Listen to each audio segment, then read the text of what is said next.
वो ही नहीं है। इसमें किसी का कोई इख्तिलाफ नहीं। और काबतुल्लाह शरीफ हर एक का काबा है, है क्या? दुनिया के किसी भी गोशे में हो और किसी भी मसलन या जमात का हो, काबा उसका वही है जो हमारा है, सबका है। इन चार बुनियादों पर हम सब जो है ना मुत्तहिद और मुत्तफिक हैं।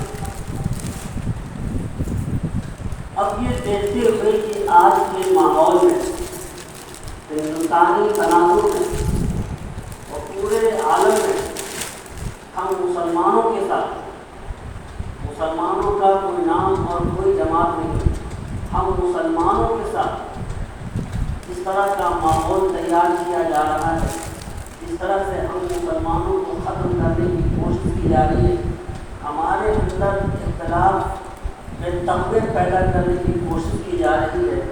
ये आयतें हमको सबक सिखाती हैं।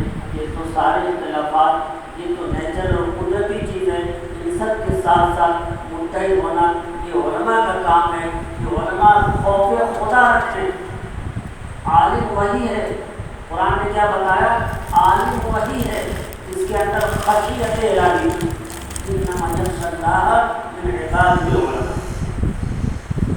अगर खशियत इलाही होगी, खौफ खुदा होगा, तो उलमा हमेशा सबको जोड़ने की बातें करें। और फिर आपको जो हिदायत मिली है हम सब लोगों को, आप देखते हैं कि कुरान हकीम चौथे पारे में सारी दुनिया कहाँ थी, वकुंतुम अला शफा हुफ़रातिन मिनन नार फ़अनक़ज़कुम मिनहा। सारी दुनिया आपस में इख्तिलाफ की शिद्दत की वजह से और आपसी लड़ाई और जंगों की वजह से, शक़ावत क़ल्बी की वजह से जहन्नम में गिरने के बिल्कुल करीब दहाने पर फ़अनक़ज़कुम मिनहा। फिर अल्लाह ताला ने नबी को भेजकर और कुरान को भेजकर उन सबको निकाला और वो ऐसे मुत्तहिद हुए, वो नबी की तालीम और कुरान में ऐसा मुत्तहिद किया कि एक आदमी अपना आधा घर देने को तैयार है। कुरान तालीम जरूर करता है, वयुसिरूना अला अनफुसिहिम वलौ काना बिहिम खसासा। वो अपने आप पर एक दूसरे को तरजीह देते हैं। ये मुसलमान हम तारीख में और तफसीर नहीं जानते, कुरान कहता है कि फिर ये जो एक दूसरे की जान के दुश्मन बने हुए थे, एक वक्त ऐसा आया कि फाका रहना घर में, अपनी औलाद और बीवी को भूखा रखना पसंद है, लेकिन पड़ोस वाले को खिलाना पसंद है।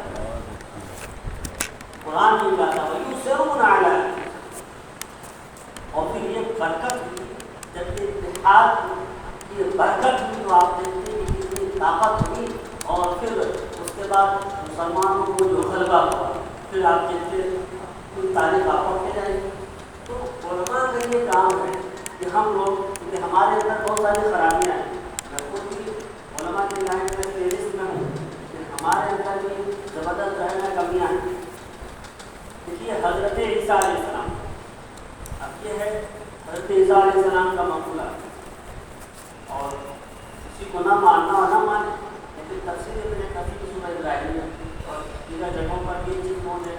हज़रत ईसा अलैहिस्सलाम फरमाते हैं अपने वक्त के उलमा को कि तुम मच्छरों को छांटते हो और ऊँटों को निगल जाते हो। किसको कहा? उलमा को कहा। क्या फरमाया? मच्छरों को छांटते हो और ऊँटों को निगल जाते हो। यानी छोटी छोटी बातों में अपने तक़वे का मुज़ाहरा करते हो और बुनियादी चीज़ों को तो हड़प जाते हो। जुनैद बगदादी से बहलूल रहमतुल्लाह अलैह ने पूछा एक मौके पर, जुनैद बगदादी को सभी जानते, बड़े ऊँचे दर्जे का आलिम और बुजुर्ग माने जाते हैं, कि खाने के आदाब क्या, तरीक़े क्या है।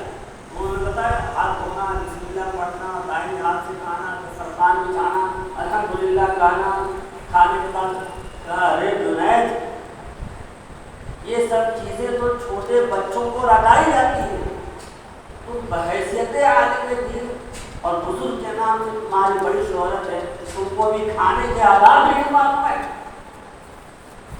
जुनैद बगदादी तो बहुत चक्का लग गए।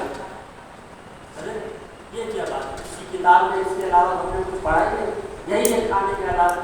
तो जुनैद बगदादी को बहलूल गाना ने फरमाया, जुनैद याद रखो खाने का सबसे पहला अदब हुआ है या अय्युहल्लज़ीना आमनू कुलू मिनत-तय्यिबाति मा रज़क़नाकुम वश्कुरू।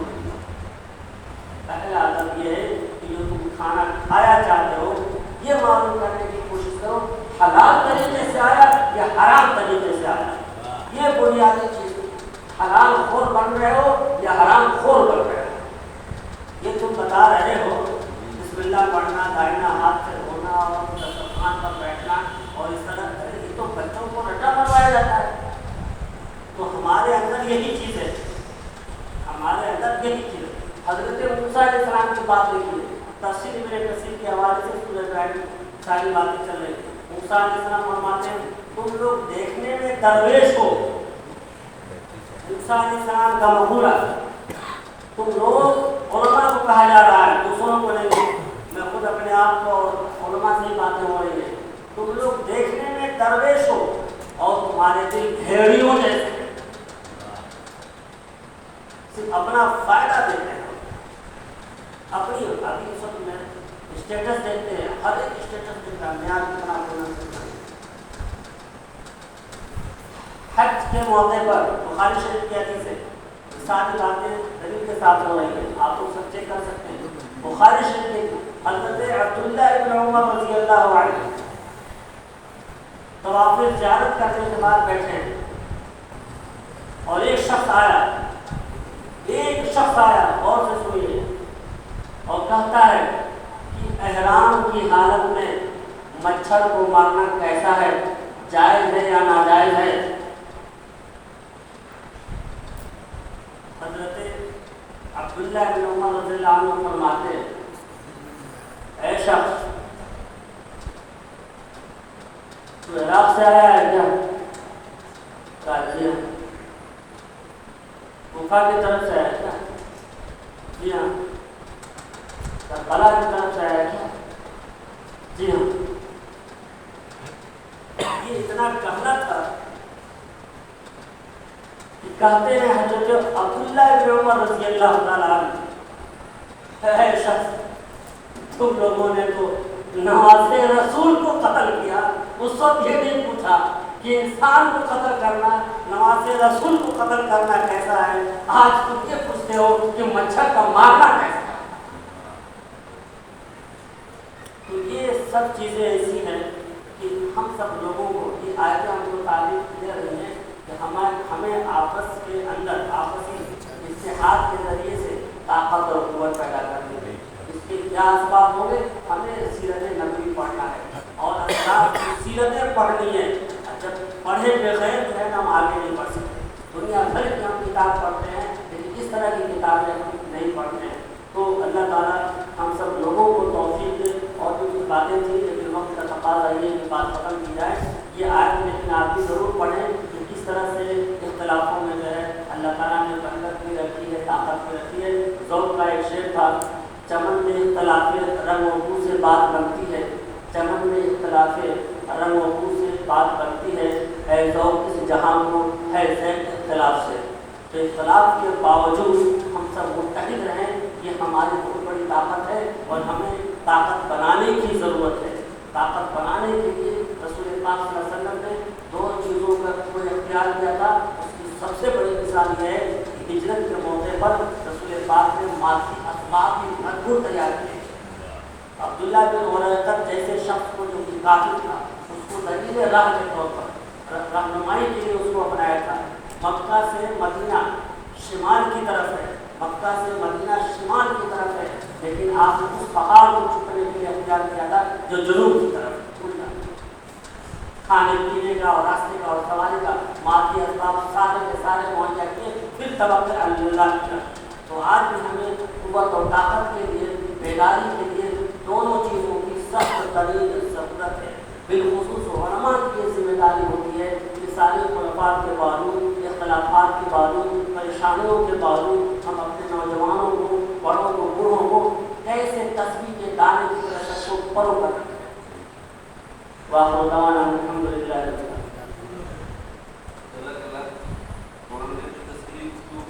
आज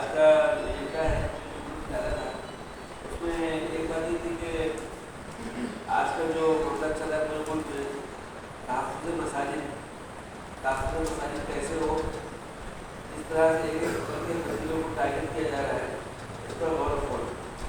तो इस सिलसिले में बात थी कि हमारी जो मस्जिदें हैं, ये जो शहरों के अंदर में जो मिल रहा है, लेकिन आप अगर पूरे मुल्क में आप जाकर देखें, गुजरात में, यूपी में और दूसरे स्टेट में जाकर देखें, तो जो दूर दराज के इलाके हैं वहाँ पर गाँवों की मस्जिदें जो महफूज नहीं है और मस्जिदों को टारगेट किया जा रहा है।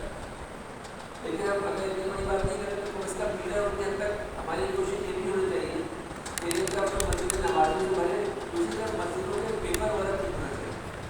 क्योंकि ये फंडेशन इसलिए बनाया है कि ताफ़ुज़ मसाजिद, ताफ़ुज़ उलमा और जो हमारे मस्जिद के ट्रस्टी अंदाज है, ताकि पूरी उम्मत के लिए असासा है मस्जिद और मस्जिद के जिम्मेदारों की शक्ल को मैनेज कर सके। तो अभी भी बहुत सी ऐसी मस्जिदें और मदरसे जो रजिस्टर्ड नहीं हुई, ये बात पिछले दिन में भी आई थी कि जो लोगों ने रजिस्टर नहीं कराया है वो हमसे रब्ता करें फेडरेशन से, अगर उनको दिक्कत आ रही है तो हम लोग उसकी मदद भी करेंगे। तो ये सिलसिला ऐसा है कि अगर हमारे पास इतने दिनों आपको मिला होगा तो वो परमिशन को अप्लाई करा था उसकी जरूरत नहीं है।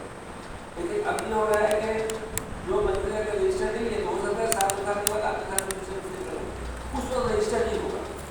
जब आपके मामला गवर्नमेंट उठाएगी कि जो मंत्री रजिस्टर करने का हो, उस वक्त लोग रजिस्ट्रेशन करना बंद नहीं कर सकते।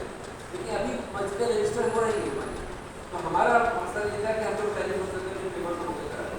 हमारे कमेटी में कई लोग हैं बहुत जानकार है, ऐसा भाई हमारे शरीफ पटेल साहब हैं, वो हमारे कनेक्ट उमर भाई के रास्ते में, वैसे कई लोग हैं जिन्होंने मस्जिदों को रजिस्ट्रेशन करने में काफ़ी मदद की, एडवोकेशन की हमारे पास है। तो जो मस्जिदें या मदरसे रजिस्टर नहीं है या उनका कोई पेपर में कमी है तो वो लोग हमसे रब्ता करते हैं, इंशाअल्लाह उनकी पेपर वर्क की उनकी मदद की जाएगी, रहनुमाई की जाएगी। अगर पैसे बोले की मदद होगी तो भी हम उस काम को सस्ते में करवा देंगे और जो मदद करेंगे इंशाअल्लाह उन मदरसों को मस्जिदों को हमको रजिस्टर करा देना चाहिए। बाद में जो शिकायत आए या कोई तकलीफ आएगी तो उसका बड़ा मसला होगा। तो इस पर आप वजह है कि जो लोग भी आपके इलाके में या जिन मस्जिदों और मदरसे से आप जुड़े में अपने मस्जिद मदरसे का भी ख्याल कीजिए और जो लोग बाकी लोग उनको भी आप बता दीजिए कि इसका आपको पहले क्योंकि हमारे बहुत से लोग लापरवाही कर रहे हैं, मस्जिद बना दी है कभी इसका अकाउंट में जमा कर रहे हैं, ट्रस्ट में जमा नहीं कर रहे हैं, तो चैरिटी कमीशन में काम नहीं कर रहे हैं। तो ये सब चीज़ें हमारी अपडेट होना चाहिए। अगर अपडेट की थी तो आपसे अपडेट होना चाहिए, तो इस पर बहुत कौन करने की बात कीजिए।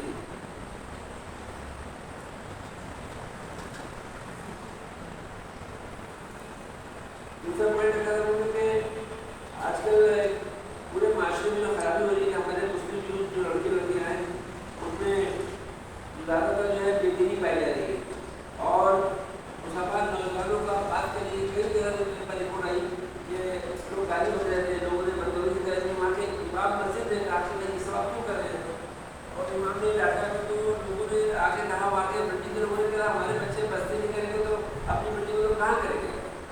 तो इस तरह की बातें क्या हमारे माशरे में अगर कोई बड़ा किसी को समझाए पहले होता था कि लोग उसका लिहाज करते थे, अभी इतना ज़्यादा लोगों में बेसी हो गई कि आप पढ़े हैं किसी को गलत काम नहीं करते देखेंगे तो उसके माँ बाप से आगे झगड़ा करेंगे माँ बाप, तो ये सूरत हाल हो गई। तो इस तरीके से पूरा माशरा माना देखिए ये लोग बैठे ना, अब उम्मत के भी लोग समझिए यही लोग जिंदगी लोग हैं। अब ऐसा नहीं कि कोई और लोग आए, हम अपने आप को बहुत अच्छा नहीं समझते, लेकिन आप सब लोग हमारे बहुत से लोग बैठे हुए हैं, लेकिन अगर उम्मत के ये लोग भी जिम्मेदार होते हैं आने वाले जैसा से आप उम्मीद बदलते हैं कोई इतनी ज़्यादा जिम्मेदारी नहीं। वहाँ ज़्यादातर लोग ऐसे आने वाले हैं जो इस मोबाइल की दुनिया से इल्म हासिल करके आ रहे हैं। हम लोगों ने बचपन में किताबें पढ़ी है, अब आज के ज़माने में तो बचपन से ही मोबाइल में जो बच्चे पढ़ रहे हैं जाते हैं जिससे जो पढ़ाई के साथ चले, तो तरबियत का हमें बहुत अफसोस आ गया। तो हमारे मुस्लिम नौजवानों की तरबियत कैसे हो, मुस्लिम जो बच्चे और बच्चियाँ हमारे जो बर्बादी की तरफ जा रहे हैं, जिस तरीके के साथ आप देखिए माशरे में स्कूल और कॉलेज से जो मामला चल रहा है,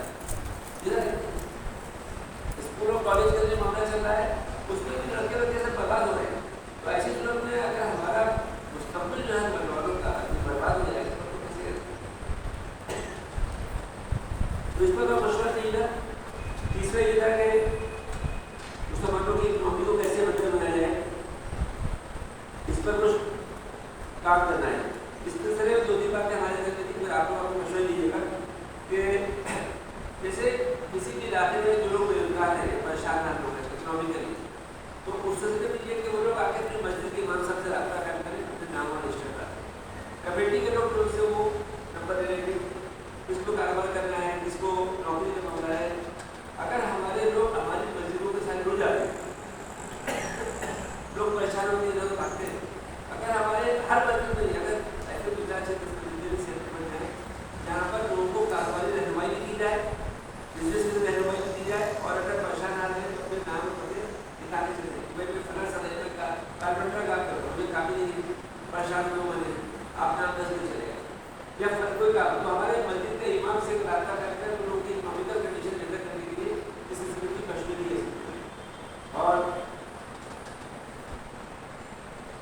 14 जगह के उम्मत के इतिहास को मजबूत करने के लिए शादी मस्जिद को मशवरा रखा था। तो मैंने जो कि यहाँ पर हम बात करेंगे कि इतिहास को जो मानव ने आज गुफ्तगू की, जो गुफ्तगू का मकसद ये था कि हमें अपने समूह में इतिहास पैदा करना है। अगर कोई इख्तलाफ है हमारे लिए तो इख्तलाफ के बावजूद भी हम सब मुत्तहिद, हम सब ऐसे मुसलमान, हम सब एक साथ उम्मत मुसलमान का एक साथ है। इस तरीके से बाप मुत्तहिद फूल के गुलाब बेला चमेली, तो गुलाब चमेली के लड़का दिए ना, बेला जो है बेटे को मार रहा है और इस तरह साथ खड़े होते हैं, दूसरे को मालूम होते हैं, और वही उस बात की मृत्यु हुई। जो उम्मत मुसलमान मुख्तलिफ किस्म के फूल हैं, मुख्तलिफ कलर के जो डिजाइन अल्लाह ने बनाए हैं, इसके बावजूद भी हम सब एक पाक की माने। और एक चीज ये कि इस वक्त जो साजिश की जा रही है, आप अगर गौर करें तो जो कार्य किया है तो मुसलमानों का एज ऑन पूरी उम्मत का हौसला पस्त है। मुसलमानों की तादाद हिंदुस्तान में 30-35 करोड़ से कम नहीं है, लेकिन जिस तरीके से जो नैरेटिव चलाया जाता है मीडिया के जरिए से, उम्मत में इतनी बड़ी ताकत मुसलमान होते हैं, इतना बड़ा रिसोर्सेज होते हैं, इतना मुसलमान पैसे में कमाने ताकत नहीं, इसके बावजूद पूरी उम्मत मुसलमान एकदम सैंडरी से मेरी सी हो गई। तो ये पूरी साजिश की गई कि उम्मत के हौसले को दबा दिया जाए। तो हम लोग इस पर काम कर रहे थे, हम मुसलमान का हौसला कैसे बुलंद हो रहा है, पूरी उम्मत के अंदर हौसला, हमारे नौजवानों में, हमारे बुजुर्गों के अंदर हौसला है कि वो लोग अपनी उम्मत के तमाम कामों को खुशी के साथ कर सकें, बिना किसी खौफ और किसी डर। हम दीन का काम भी करें तो बिल्कुल करने की बात। अभी आपने देखा गुजरात में हम लोगों ने काम किया 12 जनवरी के मौके पर 6 तारीख को बुलाया, तो आप मुसलमानों को इस्लाम की दावत पेश की। कितने लोगों ने कहा कि हमको नहीं पता था कि अल्लाह के रसूल की ये सीरत भी है, और वो मुतासिर होकर जो है गैर मुस्लिम की बात कर। उन्होंने कहा कि हमको भी तो जो बताया गया था वो तो कुछ और था, आप लोगों ने बताया हमारे तकरीर में डॉक्टर फरीद की साथ की बात रखी। उन्होंने ये कहा कि हमको पहली बार लगा कि अल्लाह के रसूल तो हमारे लिए नहीं है, सारे साथ के लिए। तो ये जो बातें हमने बताई नहीं गैर मुस्लिम, इसलिए बहुत नुकसान हुआ। और दूसरी बात ये कि हमने जो दूसरा प्रोग्राम रखा था जिसमें मजदूरों को रहता सफाई कर्मचारी को खाना खिलाया, उनको गले लगाया, उसका बहुत बड़ा मैसेज किया। लोगों ने कहा कि मुसलमान इतने अच्छे हो। उन लोगों ने कहा जो साफ सफाई करते हैं आपकी मस्जिद के बाहर, वो BMC का, तो उन लोगों ने कहा कि 30-35 साल से काम कर रहे हैं, पहली मतलब मुसलमानों ने जितनी इज्जत दी, उनकी आंखें न थी आंसू से। उन्होंने कहा कि इतने अच्छे तरीके से हमारा वेलकम किया गया, हमें खाना खिलाया, प्लेटों में खाना खिलाया, हम इससे गले मिले लोग। तो आपका ये बेहतरीन चल रहा है उम्मत मुसलमान। हम चाहते हैं मुसलमानों की ये पहलू इसको नुमाया नहीं किया, इसको उजागर किया, मीडिया के जरिए हमारी बुराइयाँ पेश किया, खामियाँ हमें हैं तो हमसे ज़्यादा दूसरों में खामियाँ, लेकिन उम्मत की मुसलमानों की खराबियाँ पेश कर करके मुसलमानों को विलन बनाने का हीरो, जबकि आपको अल्लाह ने हीरो बनाया। कुरान में कहा है कि तुम वो बेहतरीन उम्मत हो, सारे इंसानों को दिलाया है, तुम खैर उम्मत ही उम्मत के नास काबुल में मालूम पता होगी कि तुम अच्छाई हो कोई तो बुराई हो, हमने कहा पता छोड़ दो। तो इस वक्त जरूरत इस बात की पूरी उम्मत का हौसला बनती है, क्योंकि उम्मत का हौसला टूट जाएगा तो ये लोग अपने कामों को वही आगे के सवाल भी खड़े थे काम किया जाएगा, मुझे उनको दुखों मारना अभी आगे करवा दें, तो ये हालत ना आएगी। इसके लिए हमको क्या करना, तो मुसलमानों का हौसला बुलंद करना बहुत जरूरी है। मुसलमानों का हौसला बुलंद कब होगा, जब आप खाली व्हाट्सएप में देख के मैसेज देखते रहेंगे और दिल में डरते रहेंगे तो नहीं होगा। आपको निकलना पड़ेगा, आपको आना पड़ेगा, आप जो कोशिश करते हैं, जो लोग फील्ड में काम करें उनके हौसले पास नहीं समझ गया। मुसलमानों वही लोग डरे बैठे हैं जो कुछ नहीं कर रहे। आप जो कुछ भी कर सकते, मैं नहीं कहता कि पूरे हिंदुस्तान को चेंज कर दिया, अपने मोहल्ले के अंदर, अपनी गली के अंदर, अपनी मस्जिद से लेकर जो भी काम कर सकते हैं थोड़ा कर उस काम में शामिल रहिए। अल्लाह ताला का हौसला बुलंद करें। जो लोग काम करते हैं तो हौसले बुलंद कभी टूटते नहीं। तो इस वक्त उम्मत का हौसला बुलंद करने की जरूरत है। हमारे मुसलमान बच्चियाँ घरों के साथ शादी कर रही है, तो ये लाखों में ज़्यादा मुसलमान बच्चे हैं, मुसलमान बच्चे नशे में जा रहे हैं, मुसलमान लड़कियाँ गैर मुसलमान से शादी कर रही है, मुसलमान लड़के नशा कर रहे हैं। ये सारे हैं अफसोस तक, तो ये बहुत बड़ा तबका मुसलमानों को इसमें पूरा तो हम उम्मत के लोग हम कब से करेंगे? तो ये मस्जिद के फाउंडेशन के तरीके से हमने इसकी कोशिश करेंगे कि हमारे उम्मत का हौसला बढ़े। देखो ये 4-5 पॉइंट लिखे हैं, इस पर थोड़ा सा आप लोग मशवरा दें और हम लोग राय करते हैं। मैं सारी बात से गुजारिश करता हूँ जो इस पर इतिहास वाली बात पर बात करनी है और आप लोग मशवरा दे सकते हो, पूरा ओपन है हमसे। अस्सलाम वालेकुम रहमतुल्लाहि व बरकातहू। बहुत खुशी का मौका है कि आज अलग अलग मसलब के लोग माशाल्लाह से तशरीफ आए हुए हैं और बरकतें रहमतें अल्लाह ताला की तरफ से यहाँ नाज़िल हो रही माशाल्लाह से।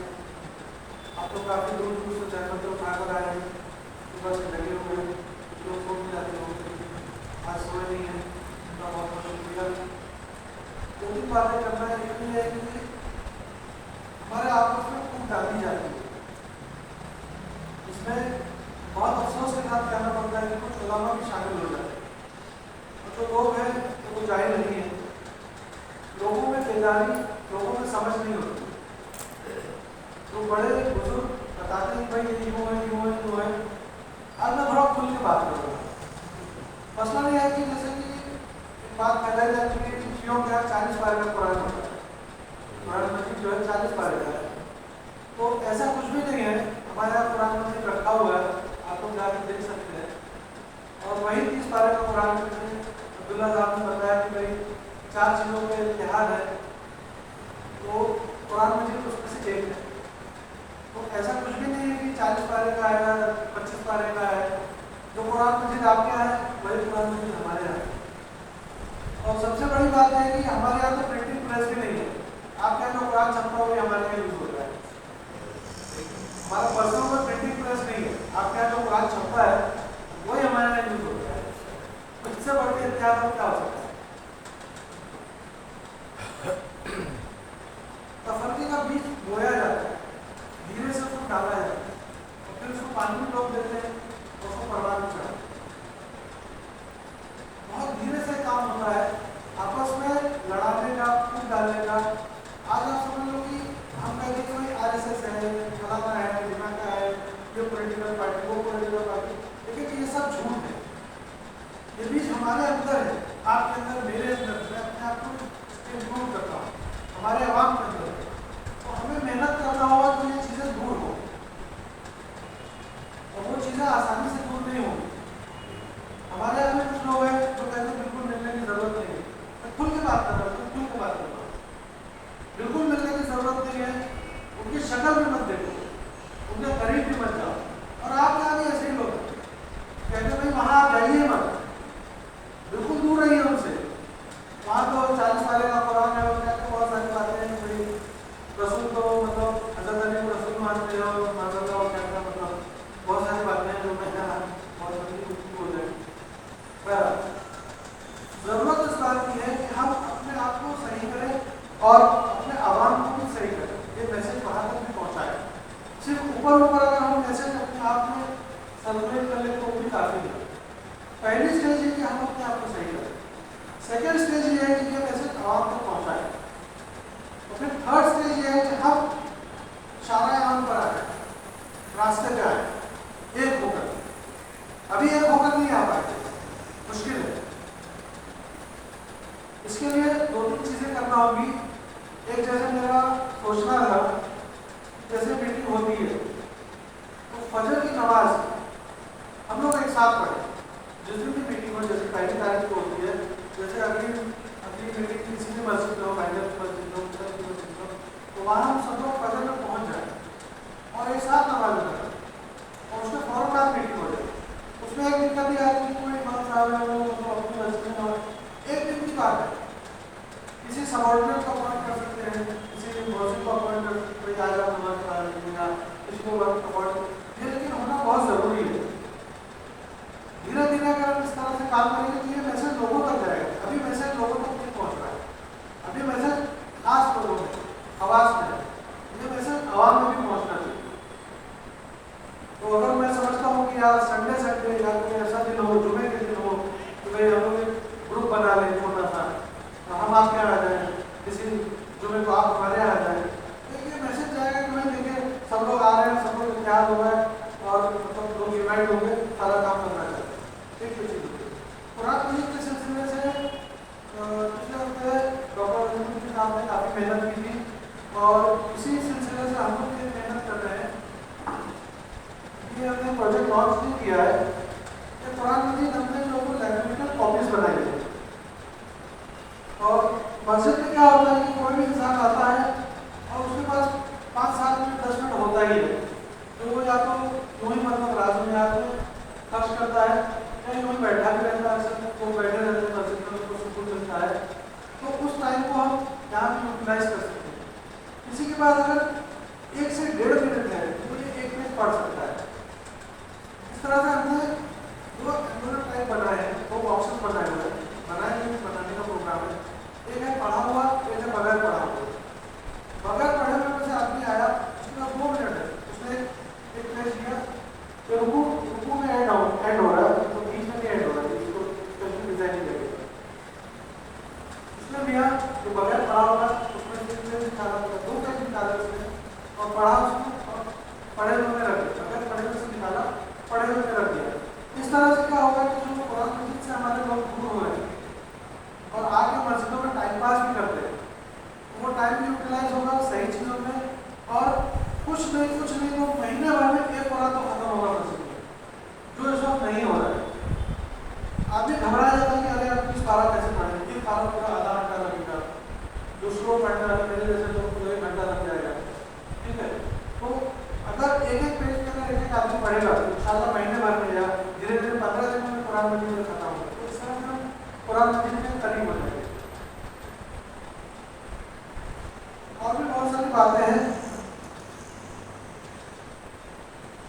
तो धीरे धीरे हमें इस तरह से कदम उठाना चाहिए और आपस में इत्तेहाद और इत्तेफाक और भाईचारगी बढ़ाना चाहिए। 17 नवंबर को काफ़ी प्रोग्राम हुए, तो डॉक्टर साहब ने बताया काफ़ी प्रोग्राम हुए, उसमें हम लोगों ने भी हिस्सा लिया।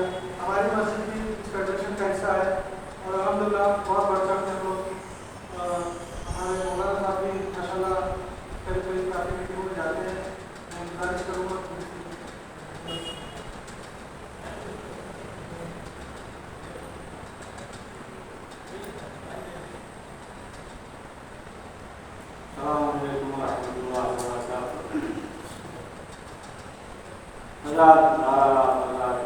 हर जगह हर मौके पे हाजिर रहते हैं कि इसी वक्त इंसान खिदमत है और वक्त निकाल है। तो बहरहाल सबसे अहम चीज़ जो है वो ये है कि देखिए हम सब जो एक साथ जमा हुए और हम सबको जो है हर मैदान में एक साथ होना चाहिए, इस्लाम के लिए, कुरान के लिए, अहले बैत के लिए, हर एक चीज़ में कोई भी मसला और दुश्मन हो, हमें चाहिए कि हम जो है एक प्लेटफॉर्म से जमा या जो मसला जो है कि एकता और इत्तेहाद की जो बात हो रही है, यहाँ जो है इस्लाम के लिए, कुरान के लिए और सब अकीदा अपना अपना है, सब अपने अपने उस पर अकीदे पे अमल करें। अकीदे से कोई मसला वो नहीं है, अपने अपने कोई हाथ बांध कर नमाज पढ़े, कोई हाथ खोल कर नमाज पढ़े, लेकिन जब इस्लाम पे वक्त आए तो सबका हाथ आगे बढ़ना है। तो एक चीज़, दूसरी चीज़ ये है कि बहुत अच्छी चीज़ है, दूसरी चीज़ ये है कि हमें चाहिए कि हम जो है माशरे में लोगों से, बच्चों से, नौजवानों से जो दिगर मजहब से ताल्लुक़ रखते हैं, इखलाक और किरदार से मिले, अपने इखलाक को सवाल सुनते रहते हैं,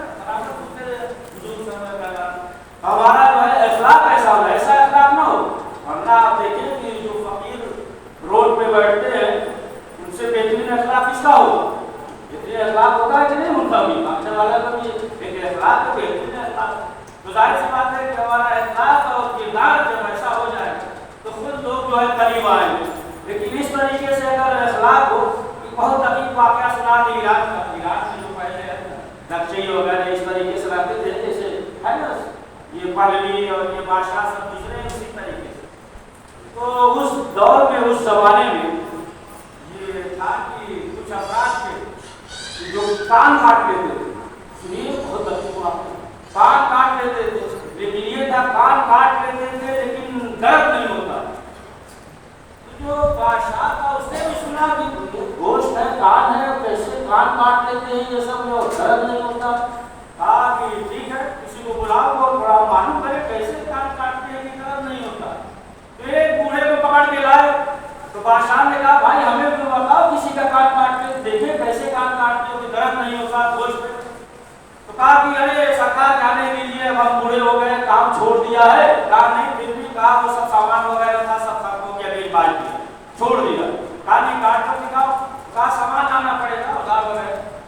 कहा लेकर आओ। कहा हम गरीब आदमी है, हमारे पास पैसा कहाँ है। तो फिर खादिम से कहा कि इसे पैसा दे दो। पैसा दे दिया, लेकर गया। कहा कि आएंगे 1-2 हफ्ते के बाद। अब गया तो 1-2 महीना आएंगे। तो बादशाह ने कहा मालूम करो, अरे पकड़ के लाए। कहा 1 हफ्ते में आ जाएंगे और अभी तक तुम्हारे नहीं। कहा रे हुजूर सरकार क्या करे, बहुत शर्मिंदा है, जैसे ही आपके दरबार से निकले किसी ने जेब काट दिया, इसलिए हम नहीं आ पाए। फिर उसने कहा बादशाह ने ठीक है, फिर इसे पैसा दे दो, जाओ खरीद कर लेकर आओ। फिर कहा 1 हफ्ते के बाद लेकर आएंगे, सामान वगैरह खरीद के। फिर 1 महीने तक नहीं आया। फिर बादशाह ने कहा उसे पकड़ के लाओ। फिर लाया गया। कहा क्या हुआ। अरे उनको सरकार को जो है फिर ये पड़ गया। कहा अजीब आदमी हो। कहा कि हम चाहते हैं कि तुम कान काट के दिखाओ कैसे काटते हो कि दर्द नहीं होता। वो मुस्कुराया। कहा हुजूर 2 बार कान काट दिया, दर्द हुआ। ये भी अखलाक है कि नहीं, है ना। ये भी तो बस मुख्तसर कर दे रहे डॉक्टर साहब। मुख्तसर ये है कि अब अपना बेहतरीन जो है अखलाक बना दे। जाहिर सी बात है, ऐसे जाहिर का अखलाक बड़ा अच्छा है। आप भी कहेंगे मौलाना के अखलाक बहुत बेहतरीन है, किसी से मिलेंगे सवाब झुककर के अखलाक बहुत बेहतरीन है। लेकिन सही अखलाक वही बताएगा जो हमेशा साथ में हो। सही अखलाक कौन बताएगा, दीदी बताएंगे, रात में रह रहे वो बताएंगे। जब आप देखेंगे तब न किस तरीके से उठ रहे हैं, बैठ रहे हैं, मिल रहे हैं, ये तमाम चीजें तो बाहर अब अगर अपने अखलाक को, किरदार को, सीरत हुजूर सरवर कायनात हज़रत मोहम्मद मुस्तफ़ा सल्लल्लाहु अलैहि वसल्लम की सीरत पे ढाल दें, इंशाअल्लाह हम सब कामयाब हैं, इंशाअल्लाह कामयाब होते रहेंगे। सल्लल्लाहु अलैहि वसल्लम।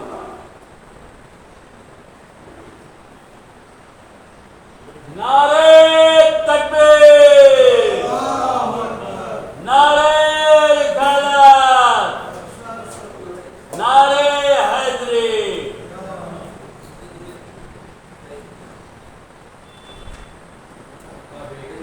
जो खुशबू आई है, ये जो नई खुशबू थी, मोहल्ले की तस्वीर और साजिद साहब का कुछ मशवरा और वहाँ इमाम साहब की जो गुफ्तगू थी, शिया और सुन्नी इत्तेहाद और उम्मत मुस्लिमा के असलों इत्तेहाद में बात हुई है।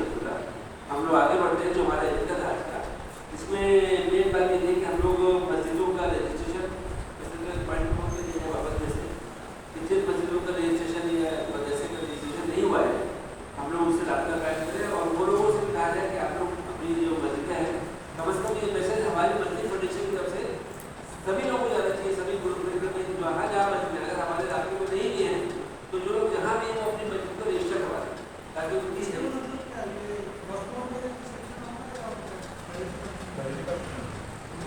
क्या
जलाने के लिए तो एक तो ये है कि मंदिरों के तहफ़्फ़ुज़ के सिलसिले में हम तो इसका तवज्जो दें और लोगों को बताएं ध्यान रखिए कि जो मंदिर कहीं पे इतने मुल्क में कोई मंदिर कहीं मंदिर उसके निजात सही करें।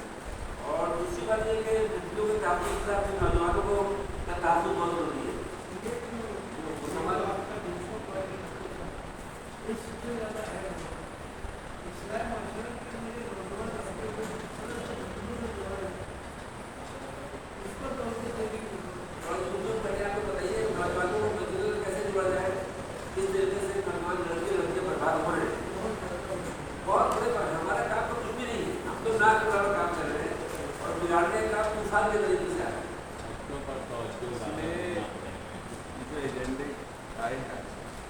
पहला वाला पॉइंट है मस्जिद का तहफ़्फ़ुज़ की बात आई। इसमें पिछली मीटिंग में एक मसला आया था कि मस्जिद वाले जो है वो कमेटी बनाई जाए। हर मस्जिद के जो ज़िम्मेदार लोग हैं वो अपनी मस्जिद से कुछ सोशली एक्टिव 4-5 लोगों को 8 लोग की एक टीम तैयार करें। वो टीम जो है वो सोशल एंगेजमेंट का और ये नौजवानों को जोड़ने का जो भी काम करना है मस्जिद के लिए, चाहे वो रजिस्ट्रेशन वर्क हो या दीगर कोई काम हो, तो काम को एक्टिवली करने के लिए मस्जिद का कमेटी जो है वो तैयार होगी। तो मतलब एक बार लास्ट टाइम आया तो बहन ने सब कुछ आपके सामने ये बात भी पूछना है। इसमें एक मसला और आ रहा है कि जो मैंने जैसे जो बोला कि हम लोग एक मीटिंग करते हैं उसको अगले में एक प्लान तो उसमें क्या होता है कि फॉलो अप नहीं होता और हर हफ्ते मीटिंग हो गई इसकी बात क्योंकि हर आदमी ने इसकी जिम्मेदारी कर सके तो कहीं यहाँ से लोगों को कितने का ये जाएंगे कहाँ जाएंगे कि कहाँ जाएंगे सब लोग हो गए।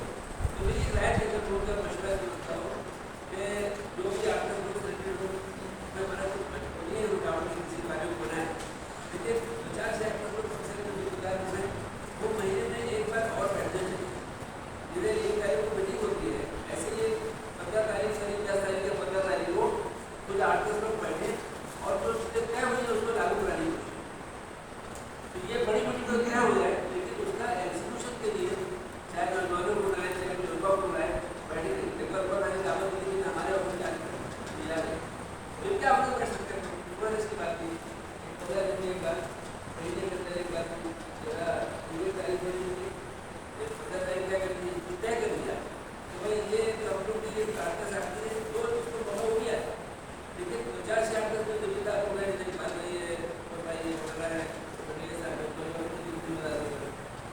ऐसे कुछ लोग तो जरूर शामिल हो इसमें ऐसा सजेशन है इसमें तो जैसे कि सारा काम हर पर्सन करने को सही करना है, एम्प्लॉयमेंट देना है, सारा काम एजुकेशन में इंटरेस्ट है। अगर हम जैसे मसलों को बांट दें तो हम एक मसले है जैसे एजुकेशन के ऊपर काम करें तो फला मसले सिर्फ जॉब के ऊपर काम करें तो फला मसले मेडिकल के ऊपर काम करें।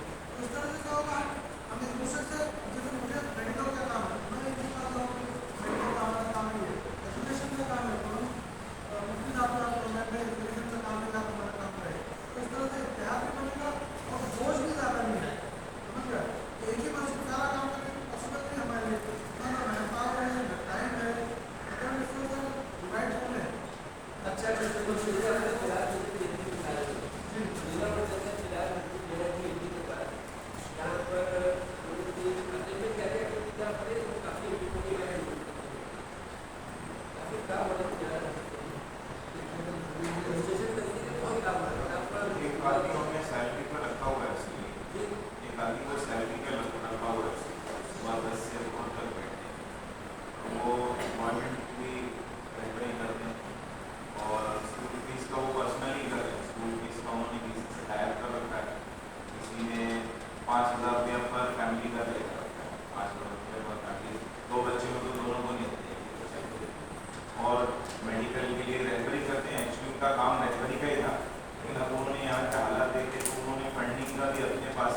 वेरिफिकेशन फीस का कर रहे हैं, मेडिकल गाइडेंस कर रहे हैं और एम्प्लॉयमेंट का इतना भी मजबूत नहीं लेकिन कर रहे हैं, अपने बस का जितना होता है वो कर रहे हैं।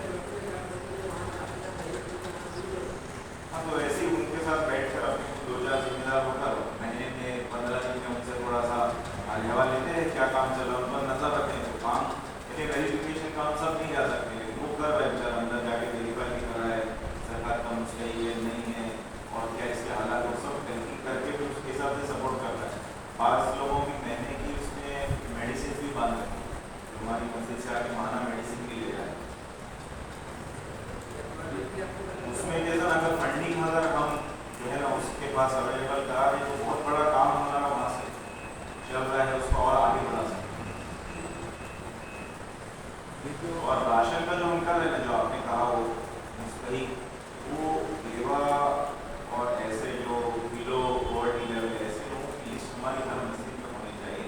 अब मैं जाके वेंडर में दे रहा हूँ, उससे अच्छा मैं चाहता हूँ कि मेरे खाली सेक्टर किराए की लिमिट नहीं करूँ और बहुत अच्छे से वेरीफाई करके ताकि लोग मस्जिद से भी जुड़े। मैं तो सर उम्रा में जाके किसको दे रहा हूँ, इससे अच्छा हर मस्जिद 20 जन का 10 जन का कर सकता, उतना अपनी कैपेसिटी बनाकर हर मस्जिद अपनी इलाके के लोगों से जुड़े।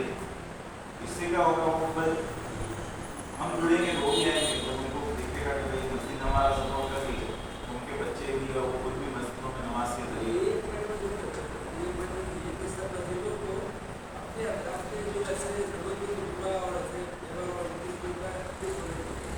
कोई तकलीफ आ रहा है तो लोग मस्जिद में आ रहे हैं, बीमारी की हो, स्कूल की फीस को, राशन की हो, अपनी लोकल मस्जिद में जा रहे हैं, वहाँ भी उसको सोल्यूशन मिल जाए। उसमें वेरिफिकेशन भी बहुत अच्छा होगा। मैं मुमरा जाके वेरीफाई नहीं कर सकता हूँ, लेकिन मैं मेरे सेक्टर 11 में पर्सनली जाके देख सकता हूँ किसकी क्या तकलीफ। इससे ना हमारी आपस की मोहब्बत या भाईचारा बढ़ेगा। आप किसी की तकलीफ में काम आओगे ना तो इंशाल्लाह कल वो हमारे साथ खड़े।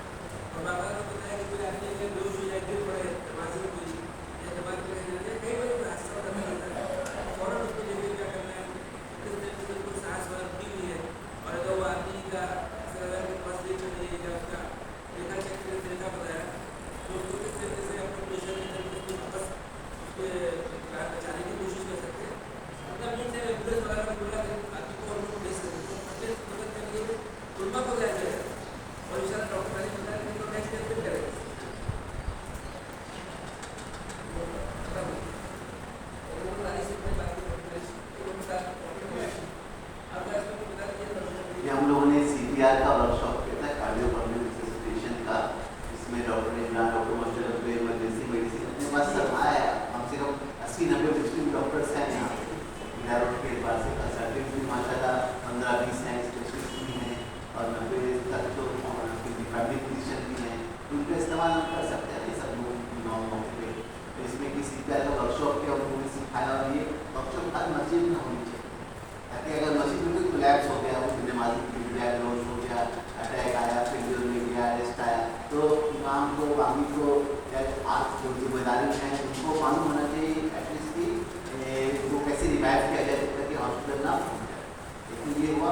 दूसरे जो मैं जवान को के ताल्लुक से बोलना चाहता हूँ कि मुझे लगता था कि कम है, लेकिन जब मेरे पास पेशेंट्स आते तो मैं आँखों के आंसू होता कि उम्र के, मैं साइकेट्रिस्ट हूँ, दिमाग का डॉक्टर हूँ, तो इतना बड़ा सरमाया, इतना बड़ा सरमाया, रोज मैं देख देख के रोते रहता हूँ, इतना बड़ा सरमाया उम्र का नशे का शिकार है। सोच नहीं सकते उम्र में जान माल वक्त कहाँ लगता है।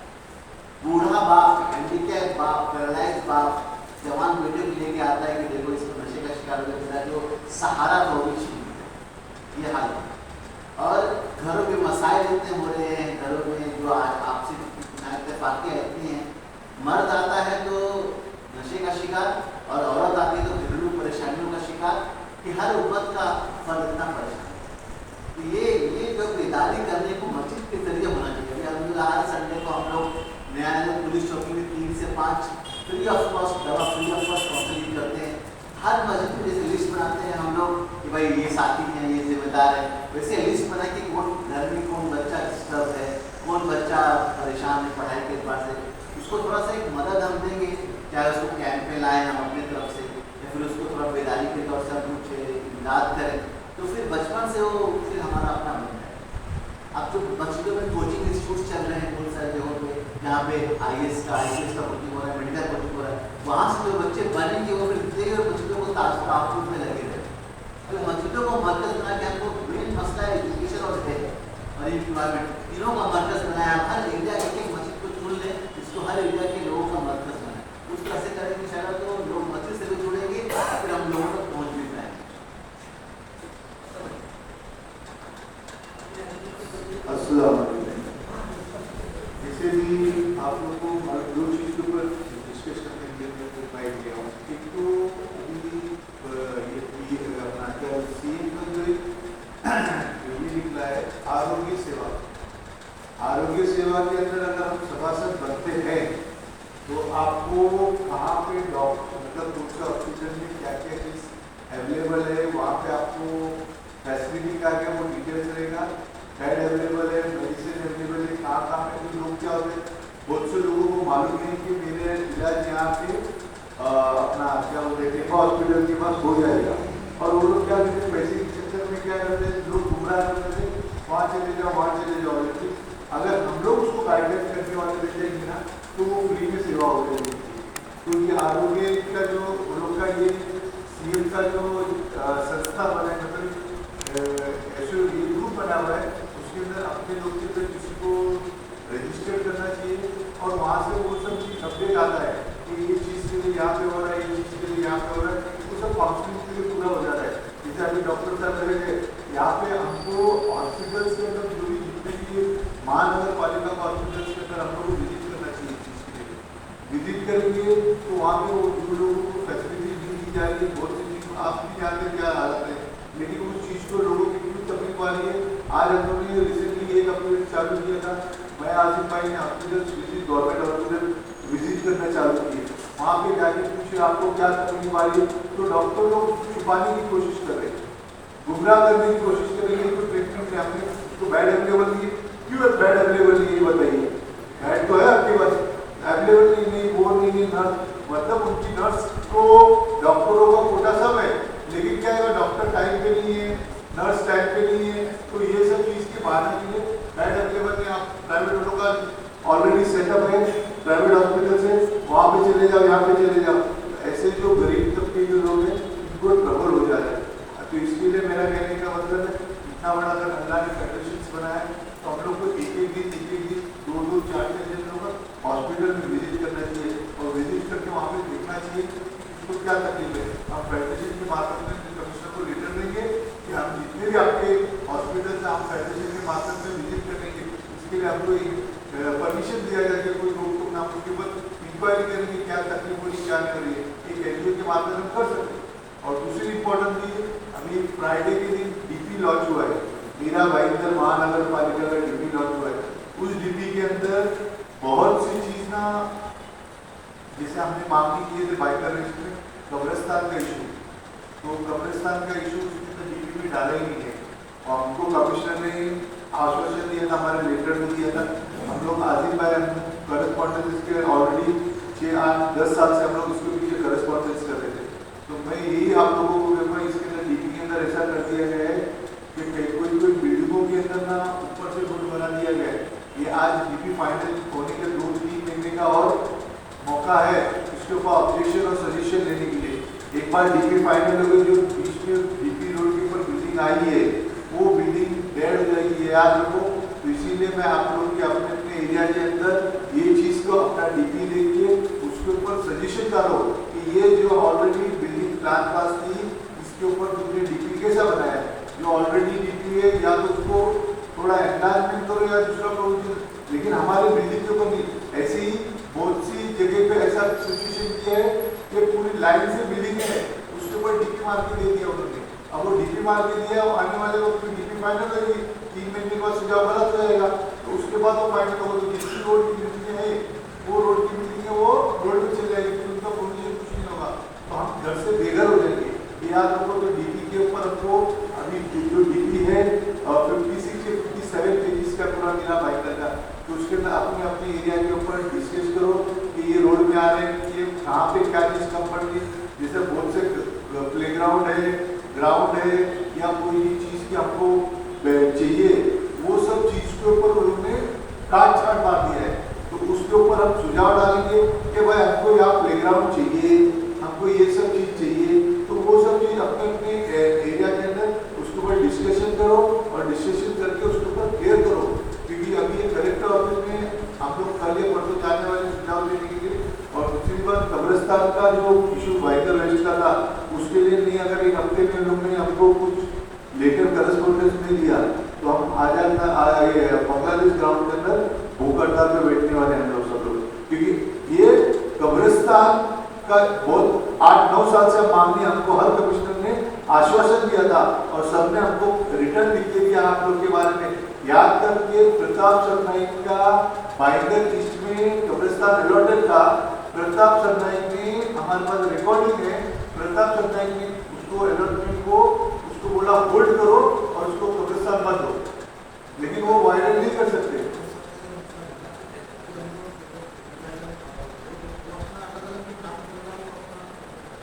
नहीं, मेरा कहने का मतलब था कि ये जो चीजें हैं डीपी के अंदर, डीपी आके आपको तकलीफ आने वाली है।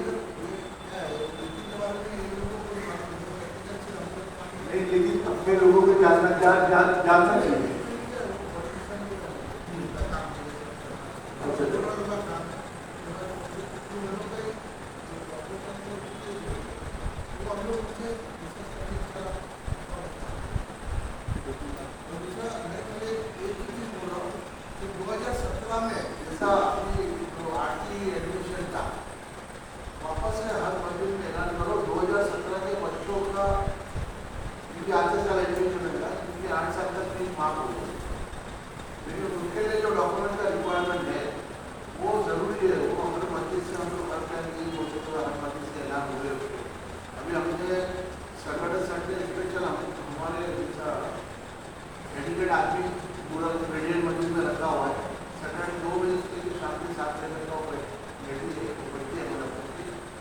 क्या डॉक्यूमेंट लगेंगे, स्कॉलरशिप के लिए क्या लगेगा और आरटी के लिए क्या लगेगा, वो उनको मतलब अभी से अवेयरनेस कर रहे ताकि जो लास्ट डॉक्यूमेंट का आपके आगे ये हो जाए। तो अगर ये मतलब कुछ रखना आपको रखना है, मेरा जो ट्रेन स्टाफ आके कर सकता है, क्योंकि मतलब आपको हाँ संडे हाँ वो भी आपको पता है इधर हो या गुजरात मस्जिद करना हो, उसका हमारा काम ऑलरेडी चालू है। आप लोग काम हर आदमी काम कर रहा है, आपको कुछ काम नहीं कर रहा। अभी मैंने काम दिया है आरटी के बारे में एग्जाम करना है, ऐसे अपना फिलहाल एक सेंटर वहाँ लगता है।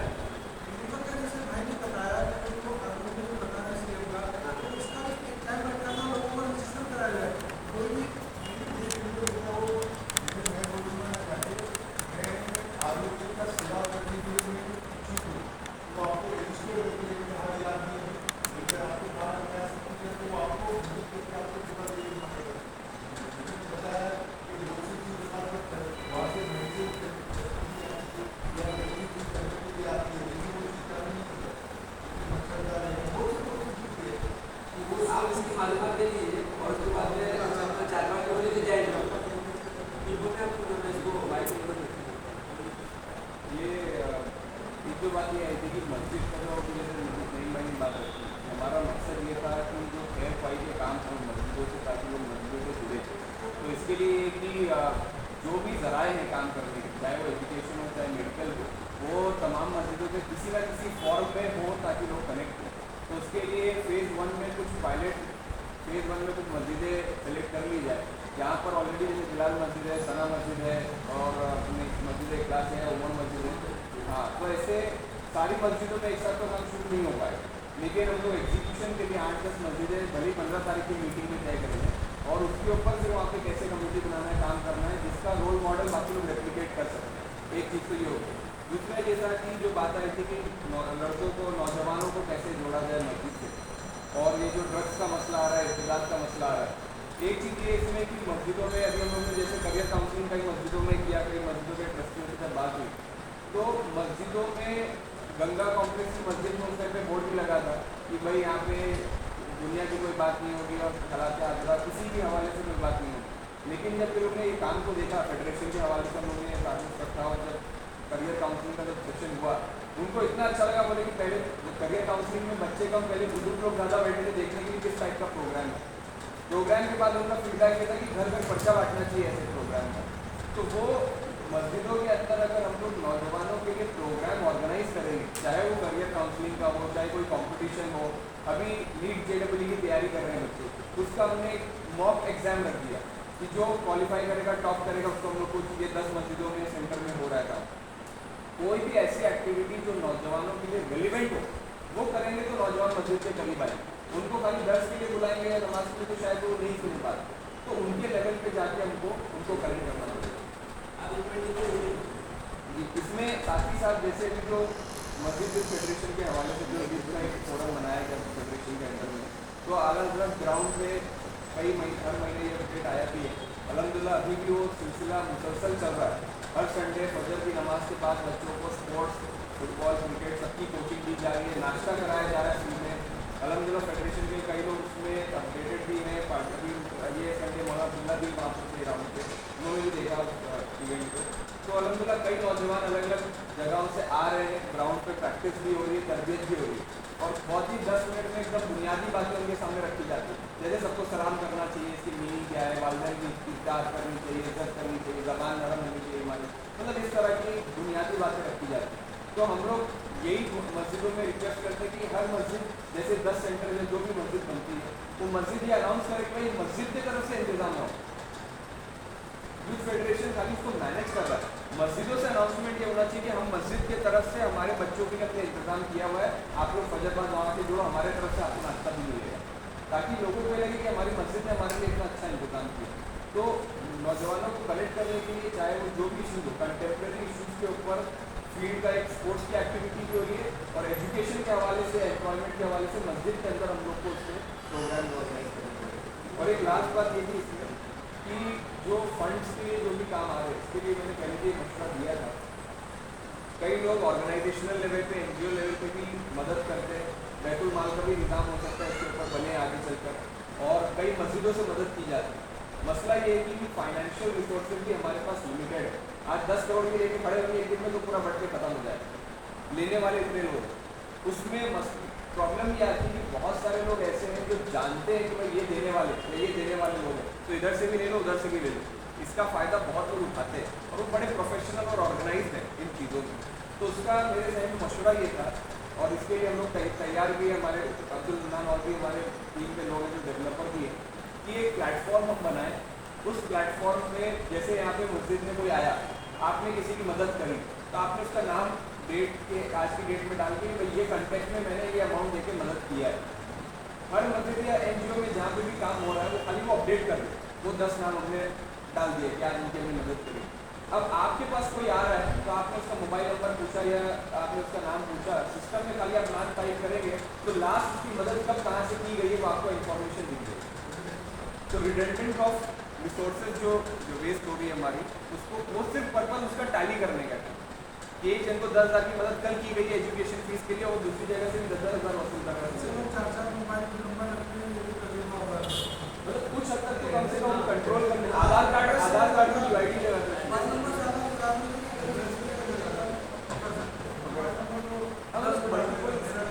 तो इस तरह से मतलब रिसोर्सेज को कम करना लेगा सिक्योर। सिस्टम सही है, सिस्टम सही है तो अच्छा मशवरा है और ये बात सही है। मैं आगे वर्ल्ड में लिखी हुई है लेकिन नौजवानों को मस्जिद जोड़ने के लिए मस्जिद को लाइव करना पड़ेगा। मस्जिद पैदा होने के नमाज के बाद जो नौजवान कहाँ भटक रहा है, जिसको नौजवानों को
लेकिन वो जो कमेटी होती है वो एक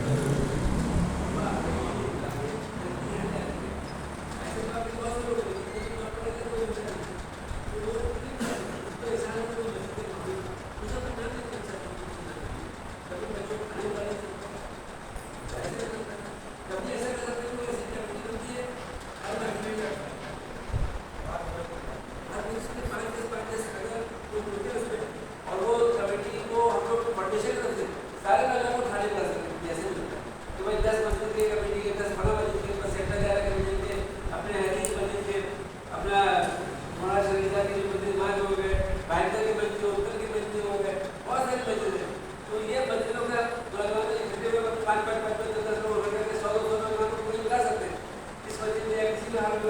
उनके साथ बातचीत की जाए, उनके बंदों की बातें की जाए, उनको कुछ खाना नहीं चाहिए।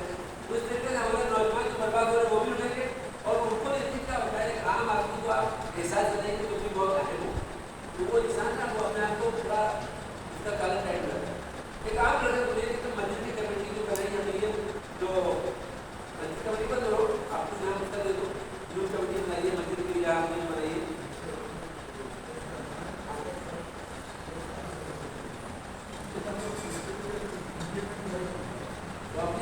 दूसरा और यहाँ महीने की 15 दिनों में बैठने वाले हैं इस पर लाया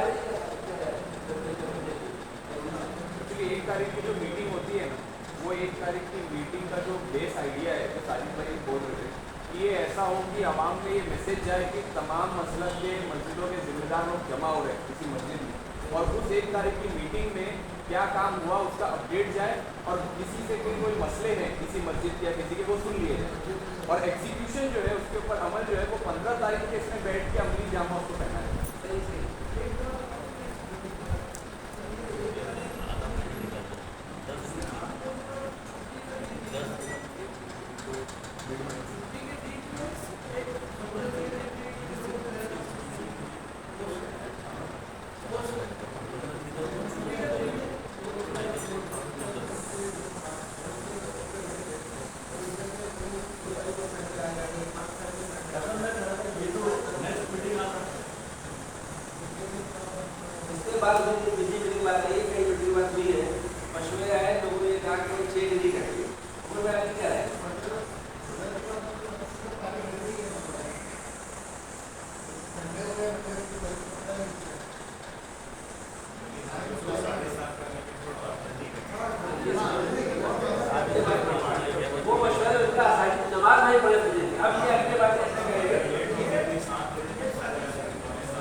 तैयार है क्या?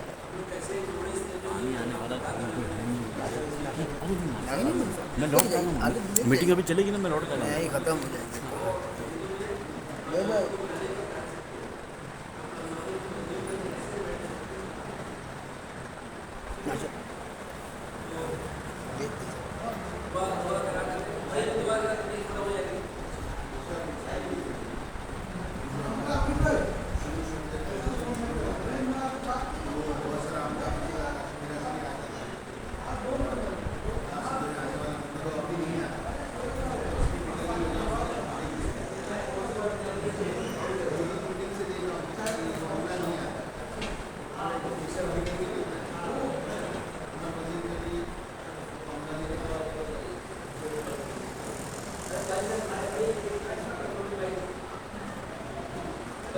दारू वाला का निजाम चल रहा है। इस सिलसिले में बात होती है कि भाई जो मस्जिदों में हमारे काजी साहब हैं उनको उनकी गुफ्तगू वहाँ पर होगी मस्जिदों में, तो ऐसे सिलसिले में हम चाहिए कि कम से कम हम काजी साहब के जुमा में गुफ्तगू करवा सकते हैं।